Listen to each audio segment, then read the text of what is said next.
5 years ago, the town of Shepherdstown were being overrun by supernatural forces. A special team of paranormal investigators were called in to try to quell this paranormal problem. Nick Groff and Elizabeth Saint did their best to bring answers to the people of Shepherdstown. Next, it was spun off to Ghosts of Morgan City, Louisiana, where Ben Hansen, Sarah Lemos, Jeremy Leonard, the Cajun demonologist, and Katie Stafford, the mad scientist of the paranormal, went to town to try to understand what was taking place, why it was taking place, and how to help the spirits of Morgan City. Now, in its fourth season on Travel Channel and Discovery Plus, Ghosts of Devil's Perch has made its debut.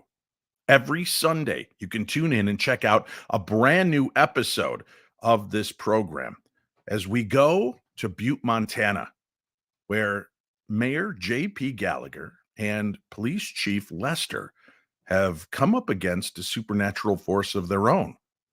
And it's certainly with the care and love that they have for the constituents of their town, they knew that they had to reach out for help, and they did. A paranormal team was brought in. That team consists of lead investigator Dave Schrader, psychic medium Cindy Kaza, and the return of the mad scientist of the paranormal, Katie Stafford.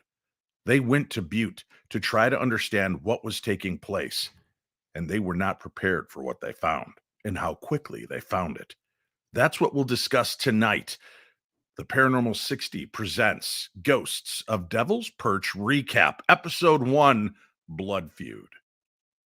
I'm not gonna stand here and listen to this baloney. You won't know. He doesn't stand for baloney.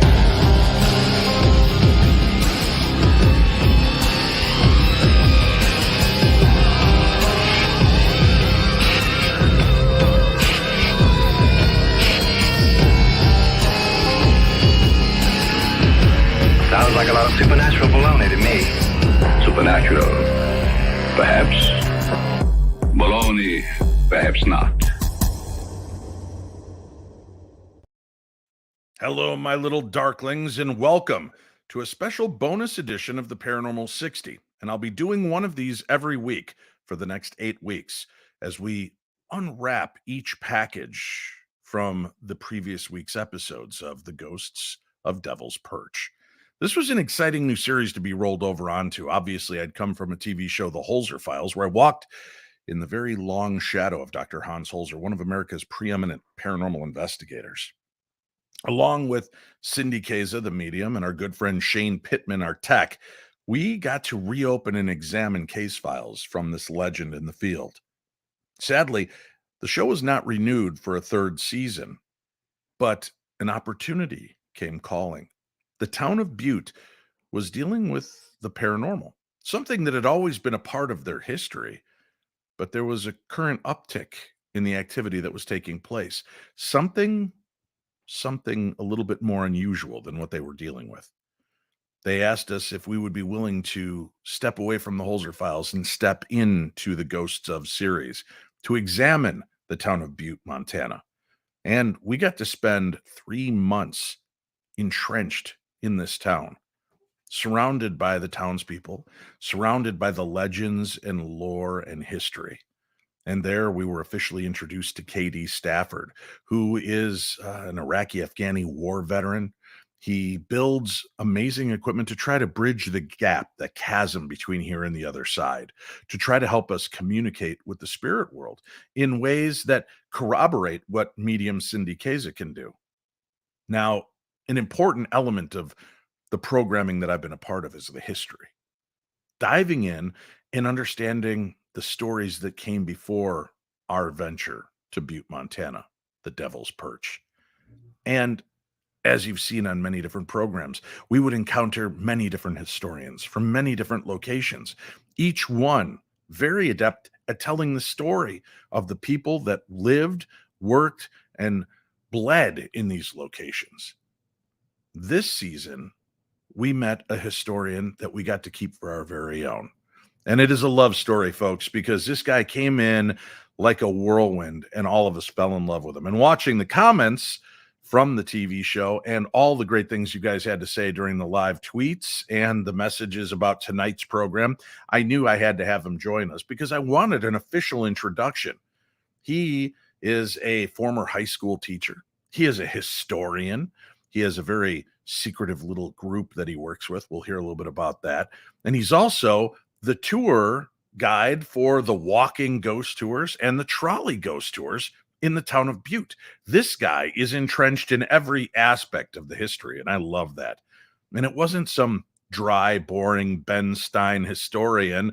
Bueller, Bueller, Bueller.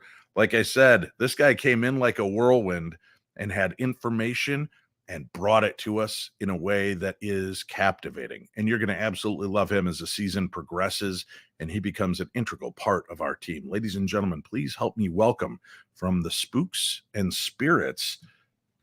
There you go. Tours right there in Butte, Montana. Our good friend and historian, Chris Fisk. Hey, Chris. Thank you, Dave, very much. Great intro. Well, I read everything you wrote right on the sheet, so I wanted to make sure that I got it right. I appreciate that, and it's an honor to be with you this evening and all your dedicated listeners.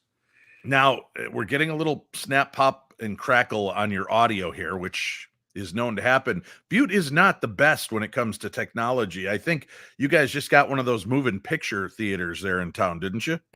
We did. I like to tell folks who have come to Butte, we're kind of caught up in a perpetual state of cultural jet lag, led by Norman Rockwell. That's the kind of community we have. They're progressive, but their hearts are huge. And so I'm sorry if we crackle. If it goes to pots, we will definitely reconnect, which I think I'm going to have you do. I'm going to have you pull back and reconnect so that we can hear your crisp, dulcet tones as you tell us about the history of Butte and your involvement. And I want to hear some of the cool paranormal stories that you've been a part of as well. So what I'm going to do is remove you and kick you from this. We'll see you come back in a few seconds. I'll add you back to the talk, and hopefully we'll have a better connection. Again, it's nothing demonic, friends. It's nothing paranormal. Butte is literally new to all of this technology. It's very strange, strange little connections. I also want to take your questions throughout the night. So I'm going to be watching your questions on the screen, and I'll be putting them up, your questions and your comments, like this. Mary Hirsch says, "Hi, Chris, you're awesome." So see how it's showing up on the screen? That means you're an important part of tonight's show. So if I ask for questions and I miss yours, just keep posting it every few minutes, and I will make sure to do my best to get to those questions. Chris Fisk, are you there? Can you hear me? Give me a sign of your presence. I can hear you. Can you hear me? Excellent. Much better. We got rid of that crackle factor. Maybe it's just the electricity you bring to the history of the town of Butte. Oh, I hope so. Are you born and bred right there in the great state of Montana? I was. I was born in Billings, Montana. My family hails out of a small community in central Montana called Harlowton, Montana. I was raised in a small cattle farming community about 60 miles from Butte itself, southwest Montana, called Dillon. And then in college, I fell in love with a Butte gal, so it was pretty inevitable where I was going to live. And I'm glad I did. I landed wonderfully. Yes, you did. And an amazing town, great rich history, strange things. Did you know from the minute you got to Butte that things were not normal? This wasn't Billings anymore. You terms like not. I would guess I would say this, Dave. Right. This town has always marched to the beat of its own drum, Mm-hmm. and they've really, never taken into, I don't want to say consideration, because what other people think is always important, but they always took pride in how they handled things, whether it was appropriate in everyone's eyes or not. It was comfortable for Butte. And, that's what's made them. That's how they have survived. And I completely dug into that energy. It was just wonderful. It was a good fit. And this town is old. It is, for Montana, very old. It's not like back east. I mean, they can trace their history back 1700s, even in some case, Hudson Bay Company, the 1600s. But in Montana, you get back to 1863, 64. That's about the pinnacle for age. And Butte would actually come into existence at that time. As you know, it was the copper boom that put Butte on the map. And during that time period, we were the biggest city, west of the Mississippi to San Francisco. And it was truly the Gilded Age of Montana. And so with that, you had a community that was the makeup of Dodge City, but was near 60, 70, 80,000 people. And so with that, the energy that's left behind, let alone the history, absolutely wonderful. And yeah, you feel it when you come to Butte. There's something different about this community. I think you felt that as well. Oh, no doubt. And Heidi Leah from Butte pops on right now, and she says, I'm from Butte. The ground is bad. The people are amazingly tough. It will always be extremely haunted. Is that a pretty fair assessment? That And is, I had throughout the years and walking tours, they've had people come in who, mediums, profess to be mediums, absolutely spiritualists and ghost hunters. And they say that you can feel it when you walk into this town. And there's no doubt about it, Dave. I think the shadows, the energy of our past, that's part of our the existence in the buildings. presence. Yeah. Yes. And that Yes. so many of the people that live in your town have relatives that go back to the Copper King times. To the Oh, the yeah. people there are entrenched in that area is really astounding. That's beautiful, amazing, Butte strong love for that vicinity. And when we hit the ground in August of last year, it didn't take long. That was my first trip to Butte, and got a chance to meet with Katie, and we were setting up our headquarters, and had a chance to reconnect with Cindy, my sister from another mister. And when we got in, I thought, okay, we're going to have a couple days to get the lay of the land, get the understanding, start to meet some of the people in town. And we got a phone call within the first 24, 48 hours that we were on the ground from Sheriff Lester. And I had talked to him on the phone, had been prepared for what was coming, but had no idea it was going to go that fast. And I remember how quick production scrambled to get set up so that we could go out there and see what was going on. And our first stop on this journey was a location called the Clark Chateau, which is the Blood Feud episode that we're here to discuss today. Yeah. And the Clark Chateau, not very far from our illustrious headquarters. And I will say, I'm noticing people in the comments making fun of our RV that we had. We rented that RV for a good reason, folks. Listen, we're in Butte, Montana. We weren't going to come in rolling in black SUVs looking like the government. I wanted to fit in with the people. We wanted people to just that wouldn't gone over well. Not in Butte, No. Montana. And we wanted to look there's like quite a everybody story. else. You did. And it's a neat story with the motorhome that you used. It was lent to the production. A guy by the name Bill Melvin runs the Butte Civic Center, and he's got this legendary little motorhome he calls Kennedy. And we all know about Kennedy, okay? And the fact that it fit within your program was absolutely amazing. And in fact, when we did your premiere, when it showed you and Kennedy driving down the road, you got a resound cheer and claps because there was Butte's Kennedy right there front and center. I know it was called Kennedy because it should have been put to death in 1963, I think, right after Kennedy was assassinated. That was one of the scariest vehicles I've ever driven. It's a great little RV, but we wanted to blend in. We wanted to just have a vehicle that isn't going to stand out like a sore thumb. And we got that. And Katie and I were driving it. And man, you do not want to be in front of us when we're going downhill because those brakes weren't sure they wanted to work. It's selective. Well, I guess Yeah. that's the safest way to say that, is very Uh-huh. selective. I got to Yeah. give We you loved guys her though. something else though too. Your whole crew, you and Katie and Cindy, as well as everyone from Javelin to Mhm. Brian. I mean, you came into Butte, you blended into our community so well, so calm, and you were, and I've got to give you this. I got to give you guys. You were so approachable. It wasn't a Hollywood thing where you stand your distance. We got a job to do. We're in, we're out. Thank you for your time. Goodbye. That was not the case. As your viewers will find out, is that our children in this community, other adults, organizations really got to connect with you guys and the job that you Mhm. did. And in saying that, you really represented the Travel Channel, not only for our hauntings, but its history and its people. You did justice by us. Thank you. And that's big in this town. That's everything in this town.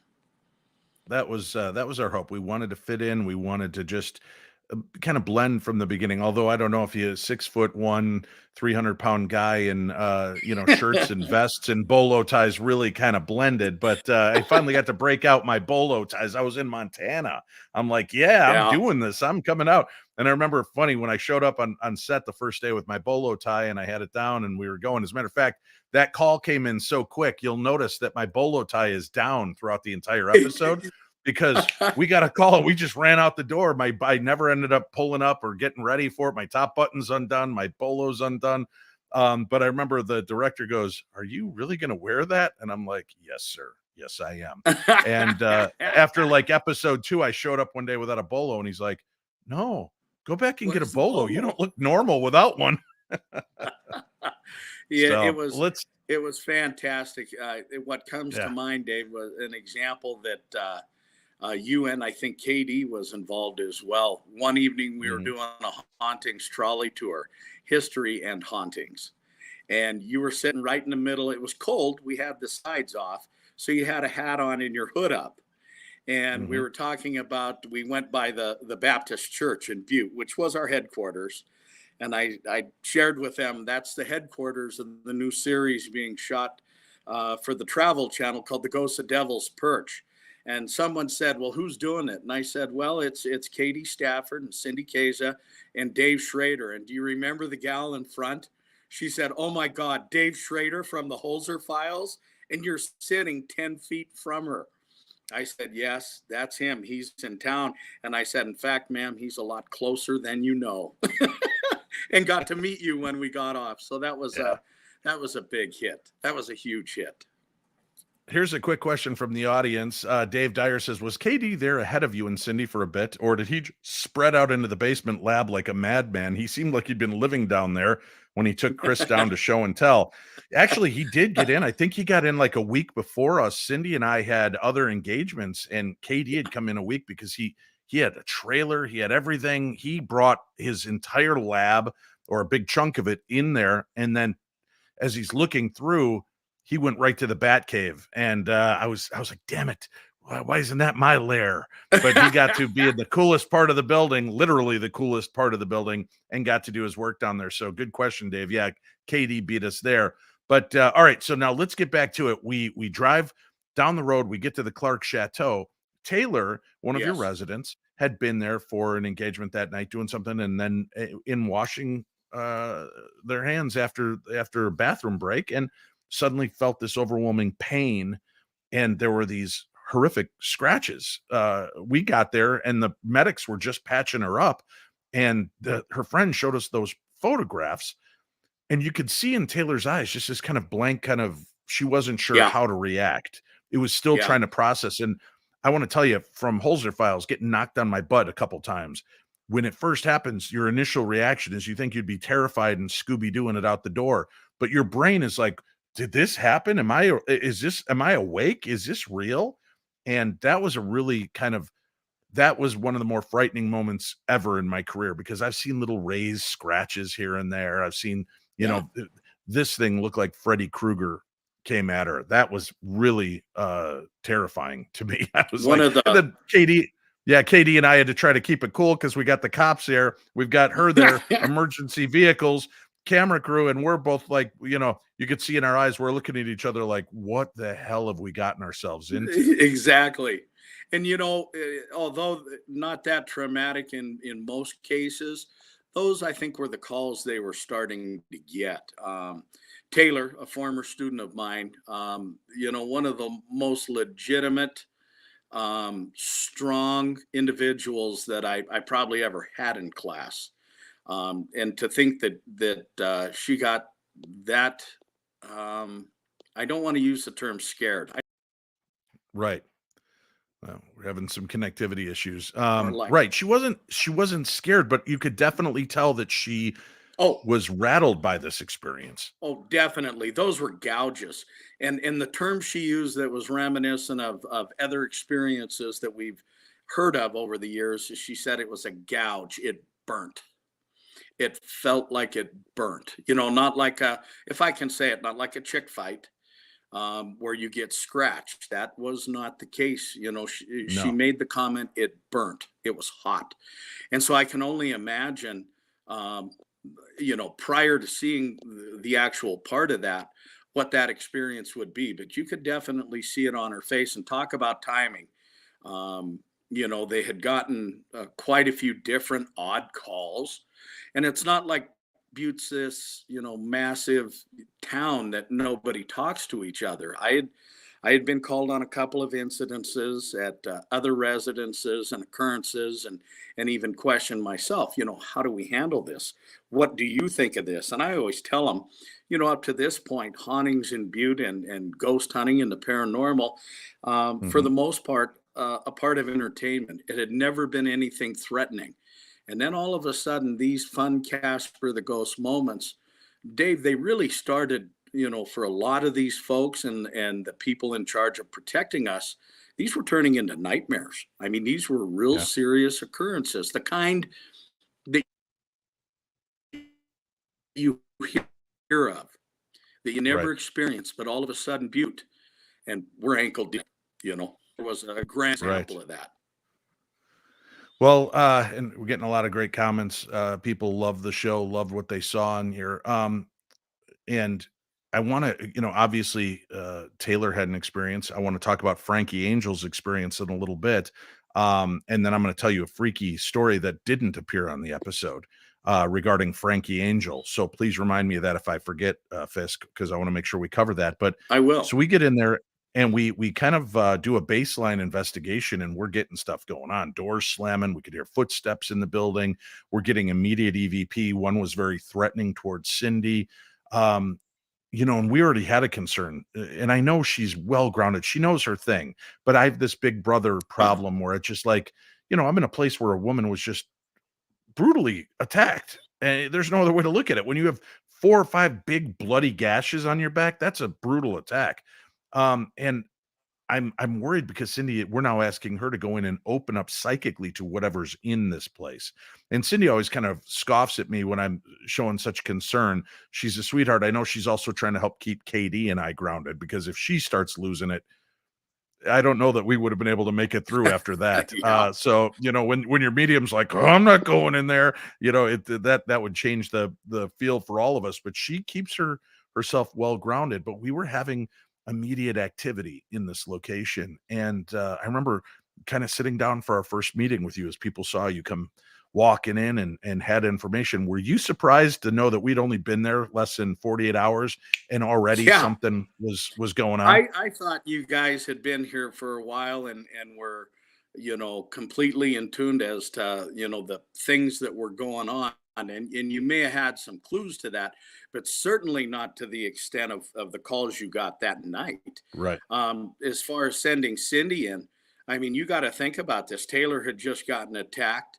I mean, these massive gouges in her back or scratches, and now we're going to Mhm. send Cindy in to not necessarily confront what's there, but to identify it and bring it out.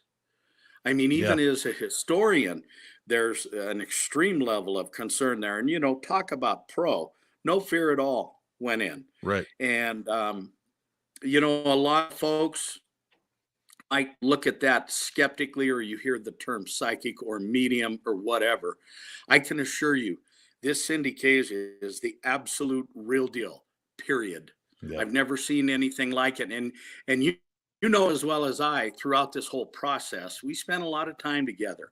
And she would Right. bring up things historically in Butte. And I don't want to allude to those because you never know what's going to happen in the future. But she'd say Right. it, and I just look at her like, my God, what has she got, a doctorate degree in Montana history or Butte Right. history? There is no way, absolutely no way she could have known any of that, and just dead on. And so when you have someone like that on your team, that's got to give you guys some comfort. I mean, at least, Oh, yeah. you know, a point to go on and to attack this thing, and someone who's got your back every inch of the way. Yeah, it's definitely comforting to know we've got somebody and who is so skilled and adept at this. Now, let's obviously she digs up some. She was picking up on this feud between these two men. We kind of open up to you about this, and now tell us, what's the name of your team? I always forget the name of the group that you've got.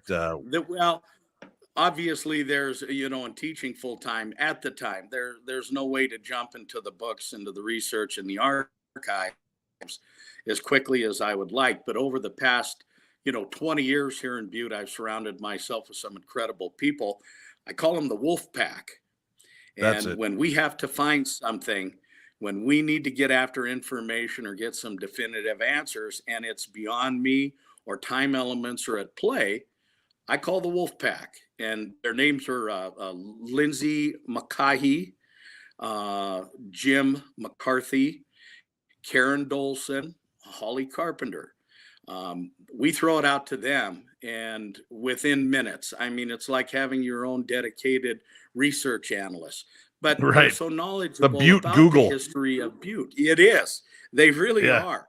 And they're very good at it. And I tied them in with my students years ago, and they have absolutely been a blessing for this community. So when you hear much of the information, it's not like I had to go nose to a book for 14 hours. There's a number of people working on this. I don't want to say behind the scenes. They're very quiet. They don't like being on TV, as you found with Jim McCarthy Right. and Lindsay. But boy, the material they come up with is dead on. And here at the Chateau, that was an example of it. We're talking within, we had a decent lead as where this was going to go. It's interesting too, because there were things that Cindy would hit on that we would bring to you, and you're like, you knew the history forward and backward, and you're like, I don't know that. And I know even some of your team was skeptical until they started cracking those books and looking in the newspapers, and then boom, you're finding these things that luckily we're able to uncover and share that element. And we'll talk more about that as the series progresses over the 8 episodes Yeah. that are coming up. But the Clark Chateau, give us just if you can, a brief history Okay. of who owned the Clark Chateau and who the players were. Okay. The Clark Chateau is a historical, I even say monument here in Butte. It was built by the Copper King, William Clark, for his eldest son, Charles W. Clark, his favorite, and his new wife, Catherine. They did something similar to it while on their honeymoon in the Valley of L'Oreal in France. William Clark, after being elected to the Senate in 1900, started spending less and less time in Butte. And obviously, with the way his finances were growing, he could live anywhere he wanted to, and chose to do so. So Butte saw less and less of him. It was at that time that Charles W. chose to sell the Clark Chateau. And the next one in line to buy it was a millionaire, and his name was James Murray. Okay. And we've got to kind of clarify this. James E. Murray, because there's 3 Jameses that we deal with in this story. Businessman, very successful, ruthless, if I could put it like this. And it's not like he was totally cold-hearted, but I'm going to tell you what, if this guy could turn a buck, he was going to do it. There was absolutely no doubt whatsoever. Upon his death, his nephew, James E. Murray, was handed like $10 million. I mean, that's his value. Now, that's a lot of money in anyone's eyes. Compared to William Clark and the Copper Kings, that is a drop in the bucket. But this guy, business wise, if he wanted it, he was going to get after it. And he's the one that purchased the Clark Chateau. Shortly after him getting the Let purchase me let of me Clark let Chateau. me mention one interesting fact. I don't believe necessarily in all synchronicities. That they're just happenstance. I thought what was interesting is that the first location I'm called to, the Clark Chateau, owned by William Clark, happens to be the biological name of my father, William Clark, my Really? biological father. And I felt like throughout this entire series, the spirits chose interesting locations to draw us to, interesting threads to pull to get our attention. So it wasn't lost on me that the first place I go to is owned by William Clark. And like I said, it's a weird synchronicity, but I believe that there was a reason for that, as there was through many of these stories. So that, to me, like I said, automatically caught my attention when that was part of it. And obviously, he was not part of this blood feud, but that was the place they chose to start to tell the story. Not Yeah. production, but the ghosts was pretty remarkable. Well, you say synchronicity, and we use other words like coincidence. Right. Isn't that a creepy coincidence? Dave, how do we know? How do we know our definitions of history and where it comes from? But furthermore, after we pass from this plane, where does that history go and how does it continue? I mean, there is so much paranormal investigation wise, scientific. If you really Mhm. want to get into it, look at Hawking's theories, Right. particle physics, parallel universes, the space time continuum. I mean, once you really got bit by this bug, that, Right. Once you um, get bit by that history bug and you start looking at this, oh, it's impossible to just pass over some of the weird things that align to bring you together. absolutely, 100%. So, What were the odds and I that didn't you mean to and I take us were ever? off. You're good. Right. And You're I good. didn't mean to take us off task too far. I just wanted to throw that in. As I said, we like to talk about little interesting bits that didn't get talked about on the show. But so we're going back in. James Murray buys this house and then Buys ends up this giving it. building. Right. Shortly after the purchase of that building, his brother in Pennsylvania is going to pass. He had a child named after James E. Murray, and his name was James A. Murray. And the boy was sent to Butte to be raised by the uncle. Okay. After him, James A. Murray is going to have another son. This is going to be the third in that line, and James S. Murray will be born. Interestingly enough, there had been reports of hauntings in that building. Um, I don't want to say childish, but more mischievous kind of things, nothing threatening Hmm. to that term. James S. Murray is going to die, the youngest of the three at 16 years old. And, we always thought as historians and ghost hunters and, doing tours and having fun with it, that was probably the haunting. And it was up until Taylor and that night. And then Right. obviously we knew we were in for something incredibly deeper. Well, I feel, and you'll see as the series progresses, that something knew we were there, and something started sending these cases our way, and was allowing more dark aspects to get our immediate attention, which sounds weird and very preconceived in Hollywood, but that's the way this story unfolded naturally. It was really, really freaky. And we go in That's and how we, it played out. yeah, you see this and you hear this, and then we uncover, you start to realize, this James Murray was very cutthroat businessman. It was all about the buck, and how could he make the next step? How could he get the money in? And what, it didn't matter who he stepped on to get where he wanted to get. And now a lot of you are saying, well, what a jerk. That's business, folks. That's what Oh, every millionaire's ever done. They have a place to be. They've got to be there. And I don't want to say that, because there are a lot of millionaires that do great things as well, but a lot of them started just by worrying about number one and getting to that point. well, and in Butte, historically, that's probably the most relevant comment you can make. Mhm. Hard labor, miners underground, an incredible work Right. ethic, one of survival is what put this town on the map. But understand those that got rich in so many cases got rich off the backs of those laborers. And I think the energy from that is part of what fuels this community. I really do. It's pride filled. It's very community oriented. Obviously, it's not Mayberry RFD, but it's not New Right. York City either. You know. Exactly. Anyway, Well, James A. with Murray, Frankie, let me mention one thing too when we're talking go. about this. And I'll get to it in a few seconds here, but I do want to talk to people about Frankie. She had an interesting story, being somewhat possessed by something there, Yeah, something, Frankie but it Angel. wasn't. Yeah, it wasn't in so far of a negative light, but it definitely transcended who she was and kind of affected her and her energy.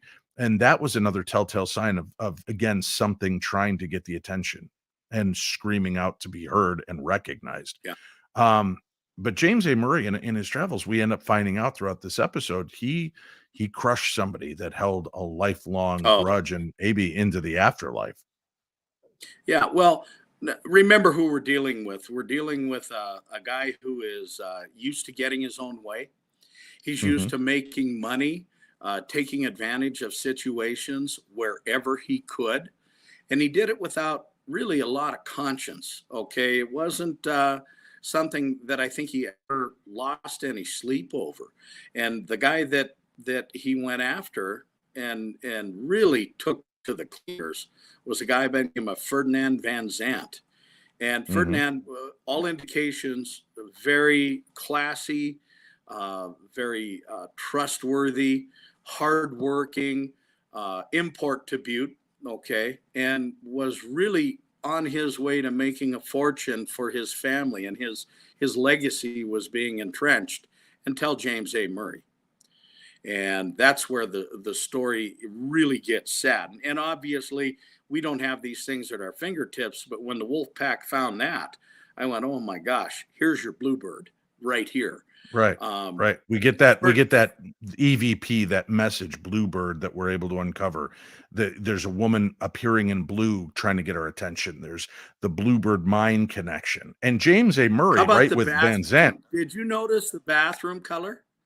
Yeah, it was Did you blue as see what well. color the bathroom? It was blue as well.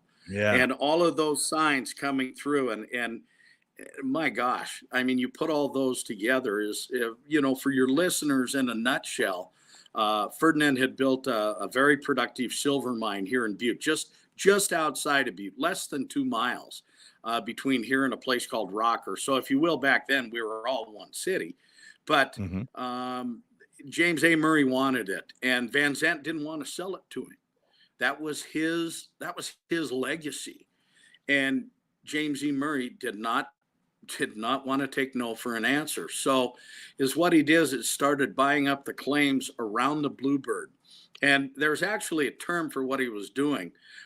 He was brutalizing a law, a little used law up until that time in Butte, Montana, called the Apex Law, which simply stated if an ore vein apexed on your claim, you had the right to follow it. So, in all of these claims that he bought around the Bluebird, he'd drop down and start stealing, I mean, mugging Van Zant's ore. And Right. before all is said and done, I mean, this is what people have to realize. It wasn't 1 or 2 pounds. I think your total cost here was nearly $4 million and And broke him. in right, and in new money, right, to compare it Oh, now, probably hundreds of millions of dollars worth, right? yes, absolutely. And is what it did is you had this Ferdinand Van Zant. He was doing it the right way, honorable by his employees, honorable by his family and community. And then here comes James Murray, and that changed the tone. And if you could ever define it as a business mugging, this was it. And he took him straight to the cleaners and did so without any conscience. Donna C asks, Chris, was James Murray the owner of Murray and Durfee Silver Mining Company? I can't tell you that off the top of my head. It would not surprise me. James Murray concentrated most of his business holdings in the mining industry. We do know that even here in Montana, a community called Pioneer, Montana, came about primarily because of the diggings and workings from James A. Murray. Um, he got into a couple of other little businesses, but his primary passion was silver mining. Mhm. Mind you, from here on out, even his legacy and his family, they're going to be millionaires as well. I would like to point out, if I could, spiritually, if anything, James A. Murray and James S. Murray, the next two were wonderful people. James A. Murray is going to go on to become a senator from Butte, and in fact, quite popular in Washington, D.C. He was a true community leader, and Butte loved those people. James E. Murray, not so much. So we uncover this heartbreaking story, and then to realize that Van Zant is holding on to this grudge, this anger towards a man who could care less about being there. And you could tell, I believe that we might have come into contact with the spirit of James Murray's nephew, who was begging us just to leave and get out of there because he there was no sense in trying to reach Murray and his soul because he was gone. And Van Zant was enraged by that, really wanting to make somebody pay for what was taken from him. So much that in taking his own life, leaving his wife behind, and this wife just kind of wandering this plane, seeking the soul of her husband, hoping to reconnect. I mean, that's heartbreaking. That is absolutely devastating. We're still having some connectivity issues with Chris. He'll be back on in a few seconds. So what I'll do is I'll tell you the story of Frankie Angel. As you watch the episode, she talked about being in there working, and she would teach music and do things, and she felt this thing kind of take over her, and this maudlin, dark music was coming out of her. Her friend listened and witnessed this, and she's like, "Frankie, what's wrong?" And Frankie was unaware of what had just transpired. So she was telling that aspect of her story. Here's a fascinating behind the scenes part of the story. This very weird, chilling little moment. We were meant to go meet with Frankie Angel at that bar. We are going to walk in, and she was playing music. She plays there every now and again. So we went in to listen to Frankie play some music, and we were gonna highlight part of that during the episode. As a matter of fact, we even had her play, kind of channel and feel that dark music that she was playing before, just so we could get a sense for it. And what's interesting is this woman had walked in and was playing violin next to Frankie while Frankie was playing piano in the scene. And this woman's hair covered her face, and she's playing the violin. And one of the camera guys pointed out, he goes, "Dude, her fingers aren't moving on the fret. She's just pulling the bow Oh, back and forth across the strings." And it made an evil hiss, and then a band of demons joined in, and it sounded something like this. No, but we're all looking at it, right? And she's got the hair down in the face like the girl from The Ring as she's playing the violin mysteriously. She does this. And then when Frankie ends and comes over to talk to me, this woman just puts her violin in her case, locks up, gets up, and leaves.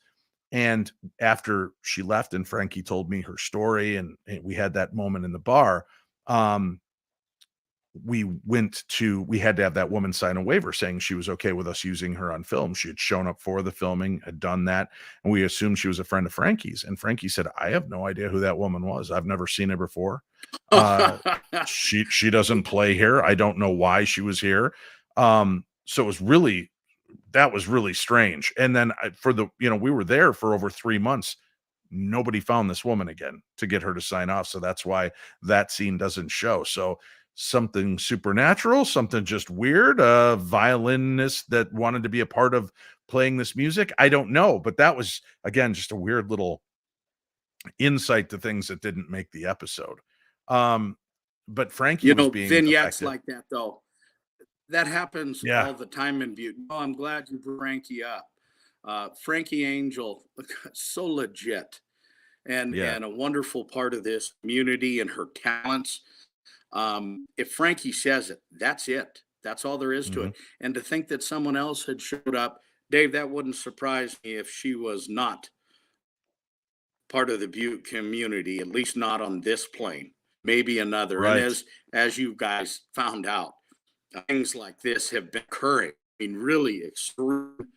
Oh my God, what was that? And Right. the reason that you guys were sent here, you know, Yeah. I can tell you this. Um, and I don't want to go into any details. Things are better at the Clark Chateau. It's under the auspice of the Butte Silverbow Public Archives, and those folks have done an incredible job with it. Mhm. It's the People's Chateau. You can tour it. You can go in there. You've got very approachable people, and you mentioned the piano and the violin.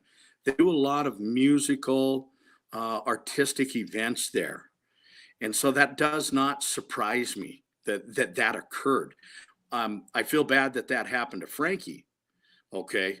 Miss Angel's been a part of so many people's lives here in Butte, her music teachings and whatnot. But, it's just Butte. And as Mhm. we examine these things that occurred prior to you getting here, and then what happened when you were, Dave, frank with you, even Yep. some after you have left, um, you know, in one sense, you might say it's disturbing. I think it's neat. I think it's awesome. If Mhm. there are people in this world that truly are questioning whether there's something that exists after we pass, you want to find that out, you come to Butte. We have Right. something very unique and very special here, and I think you would agree. No doubt. The energy there, the Yeah. people there, the atmosphere there, and the supernatural itself lends itself. And again, it's history coming alive right before your eyes. And Y- just because we y- worked on this chapter of Butte's history doesn't mean that there's not a lot more stories to tell. And we have 8 episodes to Oh tell my quite a gosh. bit of its history. So that's pretty exciting and Yes. telling. And I do want to say, just stay tuned for a few more minutes, folks. I'm going to show you an exclusive clip from next week's episode, the Axeman episode, which is near and dear to both me and Fisk. This episode takes place at a place called the Cabbage Patch. Yes, it is. And before we were able to finalize tonight's episode, I did ask Fisk to join me again next week. And he's going to bring with him a special guest who you will see in episode 2 having an experience there at the Cabbage Patch. She'll join us to talk to us about not only that experience, but another ghost that she's come into contact with there, who's been a part of that history and legacy. And we'll go into depth with what you see next week, because it is a very powerful ride. The next 2 episodes are 2 of the most compelling and powerful moments I've ever had dealing with the paranormal. So I don't say that lightly. I want you to check out the No, you episodes, don't. and let's as a matter of fact, let's do this. That seems like as good a point as any for us to play the clip. So here it is. Here's a scene from next week's episode. This is Ghosts of Devil's Perch, the Axeman.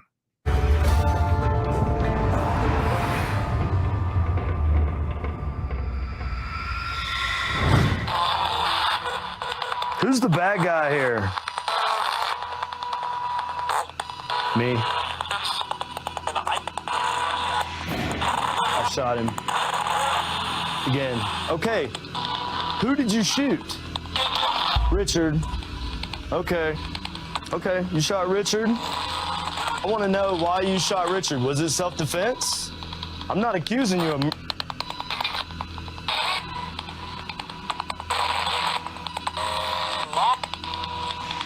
Love? Can you tell me what your name is? Is there somebody here that's harming people? Fighting. Fighting? Had a gun? Fighting. Fighting? Are you trying to hurt anybody else out here?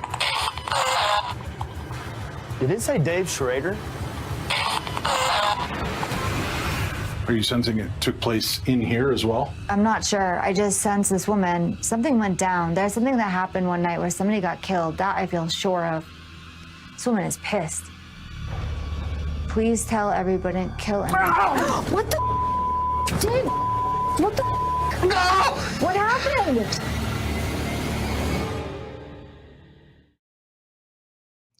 That's next week on the Ghost of Devil's Perch from inside the Cabbage Patch. Tune in to make sure that you see what happened. That's Sunday night on Travel Channel and on Discovery Plus. For those of you, our European friends in the UK, Really TV and Discovery Plus UK will begin airing episode 1 on August 27th. So you'll be just a week behind us. So if you're watching this, spoilers, just wait a week and come back and watch these episodes. We're going to do these special presentation episodes every week after the episode airs. We'll talk about the week that just happened. We'll give you a little intel and a little insight in the next week's episode. And like I said, the Cabbage Patch means a lot to Chris Fisk and to the people of Butte and to the children of Butte. And we'll explain that in detail next week when we're joined by Chris Fisk and Mackenzie. Mackenzie Coe, she is an important part of next week's episode as well. This photograph was taken while we were there. It's an amazing place, crazy history. Let's go back as we're wrapping up with the Clark Chateau. The episode does end abruptly, as you saw. And as we're making communication and we're having this happen, and suddenly the water goes on in the bathroom right in the middle of this investigation, in the middle of using this laser light and fog, trying to give a visual template for the spirit to be seen in. And I know that sounds strange. Why use a laser light? Why use this fog? I've told this story before. I'll tell it real briefly again. I saw one of the most chilling stories ever from one of our listeners talking to me about the fact her husband did not believe in the paranormal. She believed something was in their baby's room bothering their baby. And this did not happen in Butte, just so we're clear. But this is the story. And the husband finally got frustrated enough after weird things were happening. So he took one of the big, I don't know what they call them, bundles of white sage, and he lit it on fire. And those of you that know how to use sage, you burn it, you let it burn for a few seconds, and you blow it out, and then it's like a punk used to light, things on 4th of July. You blow out the flame, and then it slowly smolders and smokes, and you use that to smudge the room. Well, the husband had no clue what he was doing. He lights it. There's a raging blaze on the end, and he pushes it into the room, and he's just swinging it around, talking to his wife kind of belligerently, and her eyes get huge. He looks, and you see the flame billowing, smoke filling in the room. Yeah. And a face comes through the smoke, leans up to the end of the sage and goes, and blows the fire out. And first of all, makes you wonder, maybe sage isn't going to get that thing out of there. But the smoke is what enveloped the face and allowed it to be seen. So using the concept of some fog in the room with the laser light was hoping to give that template. We did capture some images. I'm going to see if KD still has the image that he captured. I think we didn't end up showing it officially on the episode because of again, it's open to speculation and interpretation, but we caught something interesting. And then in next week's episode, part 2, it'll pick up where we ended this week's episode with that investigation and giving some closure to the episode and to the spirits there and what we were able to encounter. That crazy location. That particular piece of equipment, the PGG2, that was the first time I had ever seen that used. And I've seen quite a bit, considering my role as a historian and hauntings tour guide. That was an impressive piece of equipment. And I do know what you're talking about. I'm not sure why it wasn't used more for what they caught that night. It's impressive. I would love to get a hold of a piece of that equipment. It was that efficient. And of course, something new and cutting edge, pick staff for it to come up with it and do it. It's one of these hauntings. Amy Van Zandt is going to come into this picture very easily looking for her husband. And that so much made total sense once it all came together. But understand, Dave, if you guys wouldn't have come here and helped out with that process, that's something we would have never known. The financial attack on Van Zandt, sooner or later, we'd have stumbled across it for whatever reason, but this was as good a reason as any. And by God, the Devil's Perch, you guys, incredible job. And that's just one example, as you know.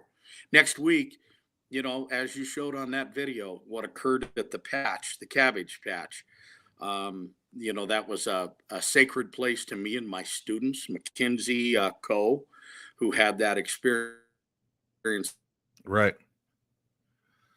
We're getting some bad connection again. I do have a link. There's a question here from Mojave Rick. He says, Chris, how do we find your tour guide services? I have a link for it on tonight's program guide.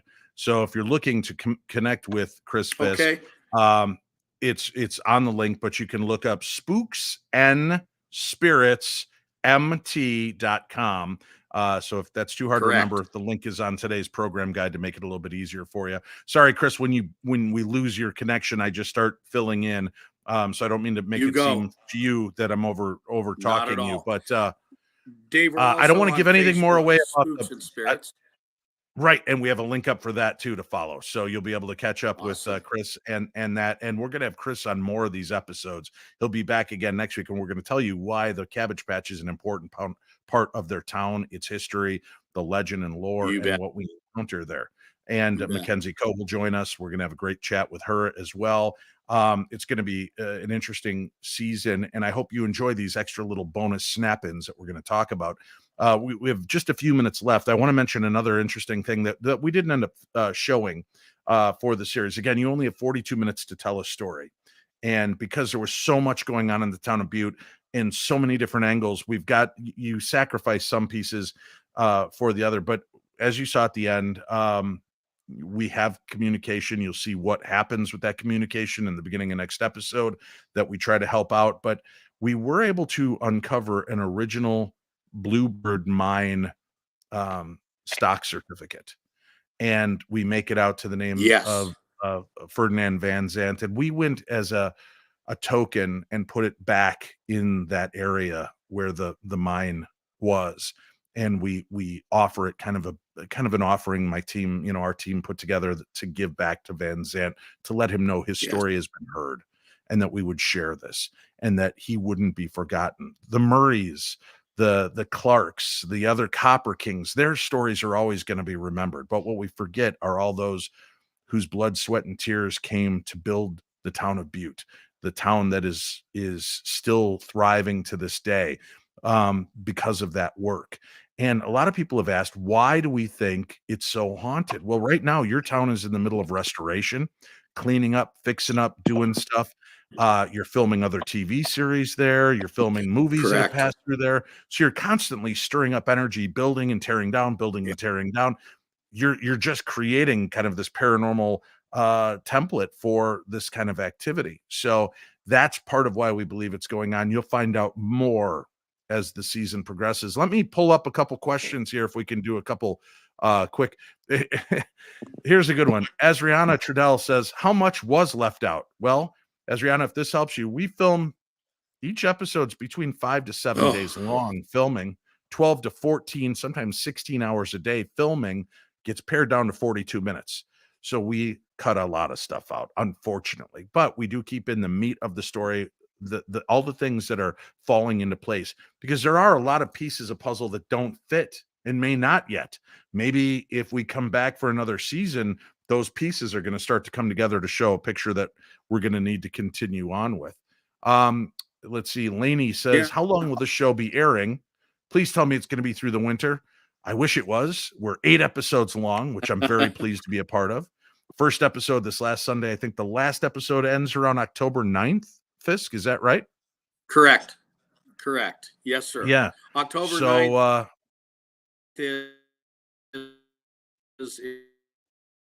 the last episode. I'm sorry, he's chopping in and out on us again. So, good grief. See what occurs there. It's quite dramatic. It's Yep. And Matt Johnson says Devil's Perch Extended Edition. Maybe we'll hopefully see a couple of special issues and episodes, maybe where we can do that. I want to thank all of you for coming out tonight to spend a little bit of extra time. Again, beautiful. Thank you, Jess Finch. This was a great time. Thank you both. Love hearing all the little stories that surround what we see on TV. I'll have Chris Fisk on throughout the season, and I think I'll have him back even afterwards so we could talk about more of his experiences and stuff, because he's got a lot. Chris, they can come out. You do walking tours, you do trolley tours. And I want to talk to you. We'll put this out to the audience. Maybe we could do something special in October around the time of the final episode. And listeners from around the world, maybe we could figure out a way to let you know about it and either live stream it or maybe have you be a part of it. So we'll keep that in the mix. Does that work for you, Fisk? We've lost his video and audio again, but I know if it's got anything to do with bringing people and awareness to Butte, he's going to be a part of it.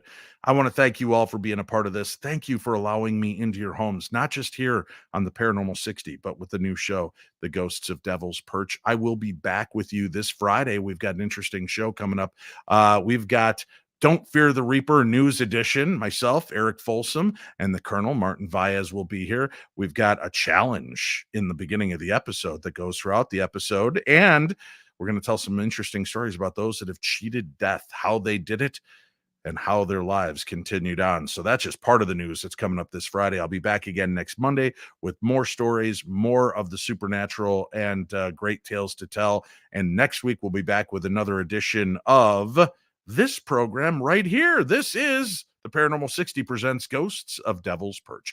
Next weekend, episode 2, you get to watch on Travel and Discovery Plus. We'll talk about it here with my special guests, Chris Fisk, Mackenzie Coe, and I might have a third guest that'll pop in to give us a little insight on something that you see in that episode.